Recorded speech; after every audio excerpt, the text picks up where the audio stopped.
नमस्कार। आज हम आपके सामने प्रस्तुत हुए हैं एक नया टॉपिक लेकर के, जो यूनिवर्सल बेसिक इनकम है, उसकी आज चर्चा करेंगे हम। एक्चुअली मेरी एक दो दिन पहले मेरे कुछ दोस्तों से बात हो रही थी, तो उसमें एक बात निकल के आई कि यूनिवर्सल बेसिक इनकम। उन्होंने कहा कि यूनिवर्सल बेसिक इनकम जो है, वो इंडिया में क्यों ना इम्प्लीमेंट कर दिया जाए इस टाइम पे, जब इतने लोगों की नौकरी जा चुकी है। जो लोग काम कर रहे थे वो छोड़ छोड़ के अपने गांव जा चुके हैं। वहाँ रोजगार कोई साधन नहीं है। कृषि क्षेत्र में इतना नुकसान हुआ है।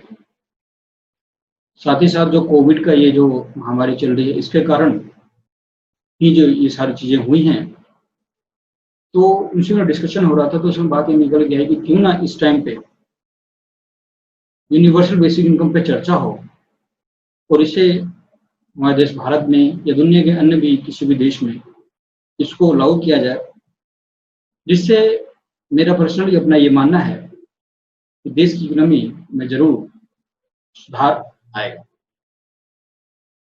तो सर्वप्रथम हम जान लेते हैं कि यूनिवर्सल बेसिक इनकम, जिसको यूबीआई कहते हैं, उसका डेफिनेशन क्या है। तो एक ऐसा मिनिमम इनकम जो each and every citizen of the country को बाय द गवर्नमेंट प्रोवाइड किया जाएगा पीरियोडिकली। आप कह सकते हैं मंथली। आप जो है कोई भी गवर्नमेंट अपने सिटीजन्स को, सभी सिटीजन्स को, चाहे वो अमीर हो, गरीब हो, मध्यम वर्गीय हो, हर एक को एक मिनिमम अमाउंट, एक बेसिक अमाउंट इनकम का, वो एज ए इनकम हम उसके अकाउंट में हर महीने ट्रांसफर कर देंगे। ये कॉन्सेप्ट है यूनिवर्सल बेसिक इनकम का।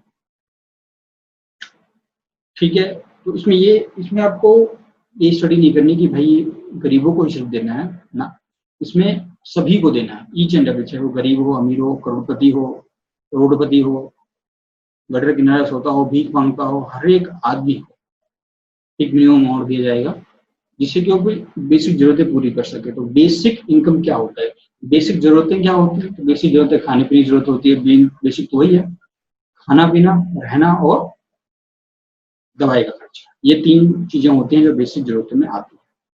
तो ये जरूरतें इतना कम से कम हमें ऑन प्रोवाइड कर दे कि वो ये जरूरतें अपने कम से कम, अगर उनके पास कोई जॉब नहीं भी है तब भी जो है वो इतनी अपनी जरूरतें पूरी कर ले। ठीक है। इसके ऊपर काफी बहस है कि इसको लागू किया जाए या लागू नहीं किया जाए। तो इसके लिए हमें इसका जानना पड़ेगा कि इसके क्या क्या एडवांटेजेस हैं यूबीआई के, और हमें ये भी जानना पड़ेगा कि इसको क्यों ना लागू किया जाए। उसके लिए हमें ये जानना पड़ेगा कि इसके डिसएडवांटेजेस क्या क्या है।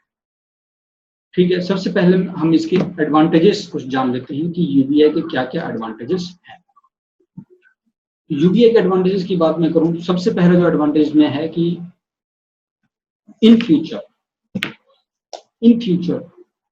आप जानते हैं कि ऑटोमेशन और आर्टिफिशियल इंटेलिजेंस, इसकी जो बढ़त हो रही है पूरी दुनिया में, वो अब हर जगह देखने को मिल रहा है। आज के डेट में भी अगर आप देखें तो जो कोविड सिचुएशन है, इसमें रोबोट्स का इस्तेमाल काफी ज्यादा रूप में किया जा रहा है जहां भी है। अब हम ये मान के चल रहे हैं कि जो एआई है वो दिन ब दिन डेवलप होता जा रहा है। आने वाले टाइम में क्या ये रोबोट्स ह्यूमंस की जगह नहीं ले लेंगे? क्योंकि हम ये देख चुके हैं कि जो मशीनें हैं, कंपनी में जो मशीनें काम करती हैं, ऑटोमेटिक मशीनें, उन्होंने ह्यूमंस का जॉब पहले ही खा लिया है।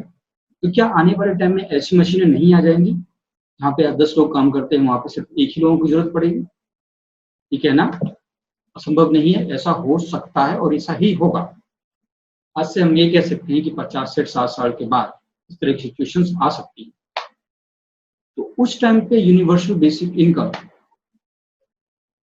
टेक्नोलॉजी के कारण जो जॉब लॉस होगी उसकी भरपाई के लिए यूबीआई की जरूरत पड़ेगी हमें।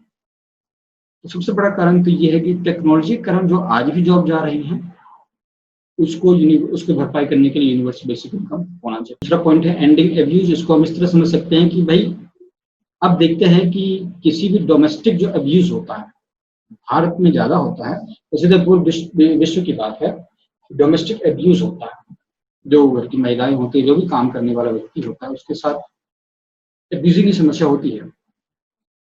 क्यों? क्योंकि उनके पास मॉनिटरी सिक्योरिटी नहीं है।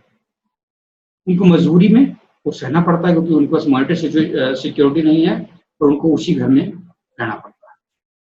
तो अगर हम ये सोच के चलें कि अगर मॉनिटरी सिक्योरिटी उनको मिल जाती है तो उनके पास ये एब्यूजिंग की जो सिचुएशन है वो ये मान के चल सकते हैं कि खत्म हो जाएगा। एक्सपेंडिंग द मिडिल क्लास, आप ही देख सकते हैं कि जो रिच है वो रिजर्व हो रहा है और मिडिल क्लास और गरीब होता जा रहा है।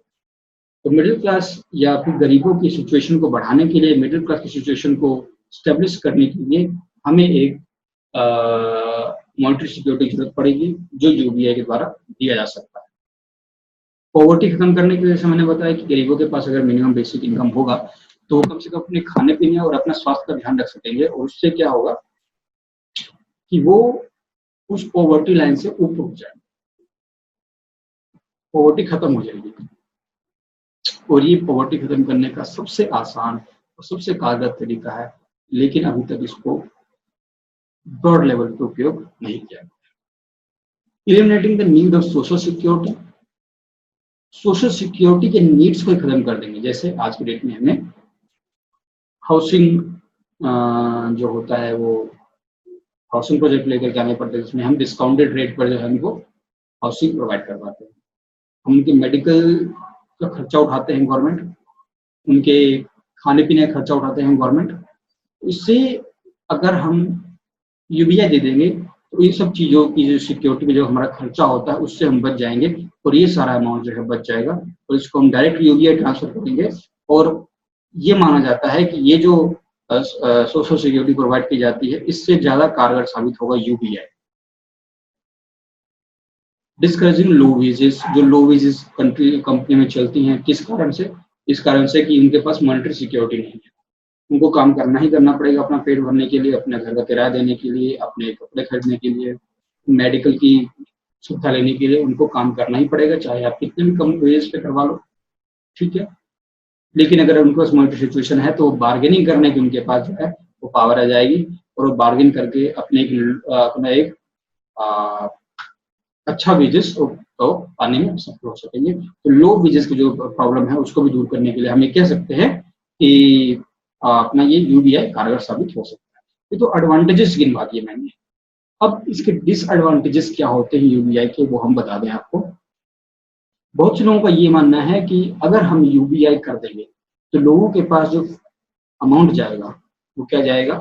फ्री अमाउंट जाएगा। उनका मानना है कि फ्री अमाउंट जाएगा, उससे वर्क करने की जो मोटिवेशन है, मोटिवेशन टू वर्क, वो खत्म हो जाएगी। लोगों की काम करने की इच्छा ही नहीं है। क्यों? क्योंकि उनको बिना की कुछ काम किए उनके पास हर महीने में उनके हाथ में पैसे आ जाते हैं, जिनसे वो अपनी मिनिमम रिक्वायरमेंट्स पूरी कर सकते हैं। तो वो काम क्यों करेंगे? ये कुछ लोग दलील देते हैं। कुछ लोग कहते हैं कि इसका कॉस्ट काफी ज्यादा है। अगर आप यूबीआई देते हैं तो उसके लिए आपको कुछ ऐसे वेलफेयर प्रोग्राम्स चल रहे होते हैं, जैसे कि मैंने आपको ऊपर बताया, वेलफेयर प्रोग्राम कैसे चल रहे होते हैं, जैसे कि आप हाउसिंग प्रोजेक्ट्स बनाते हैं अपने, उसमें आप कम रेट पे उनको हाउसिंग प्रोवाइड करते हैं, आप मेडिकल की सुविधा में अपना जो है वो खर्चा करते हैं, वो देते हैं आप। इन सब चीज़ों को हटाना पड़ेगा और हमें यूबीआई में फिर उसको पैसा लगाना पड़ेगा। तो लोग उसको कहते हैं कि ये कॉस्ट जो है काफ़ी ज़्यादा भारी पड़ जाएगा। उनका ये कहना है कि हम एक एक तो ये हटा नहीं सकते ये सारी चीज़ें, और साथ में हम यूबीआई भी देंगे तो सरकार का डेफिसिट काफ़ी इंक्रीज हो जाएगा। उनका ये भी मानना है कि ये इनइक्वालिटी है, क्योंकि इसमें क्या है कि यूनिवर्सल बेसिक इनकम में चाहे अमीर है चाहे गरीब है, मिडिल वर्ग है, सबको जो है एक सेम अमाउंट जो है प्रोवाइड किया जाता है। उनका ये कहना है कि गरीब को भी अगर आप महीने का 2000 दे रहे हैं तो अमीरों को भी 2000 दे, तो अमीर को क्या फर्क पड़ेगा 2000 से, लेकिन गरीब को तो अमीर को भी दिए जा रहा है 2000 रुपये। उनका ये मानना है। तो ये कुछ तरह के डिसएडवांटेजेस हैं और कुछ एडवांटेजेस भी हैं इसके। इसकी मैं अब आपको बता दूं कि इसकी हिस्ट्री कहाँ और हिस्ट्री में जो है इसकी कहाँ से स्टार्ट हुआ यूनिवर्सल बेसिक इनकम का कॉन्सेप्ट, और आज की डेट में ये कहाँ उपयोग किया जा चुका है, और उसमें कितनी सफलता प्राप्त हुई या असफल है, उसके बारे में हम चर्चा करते हैं।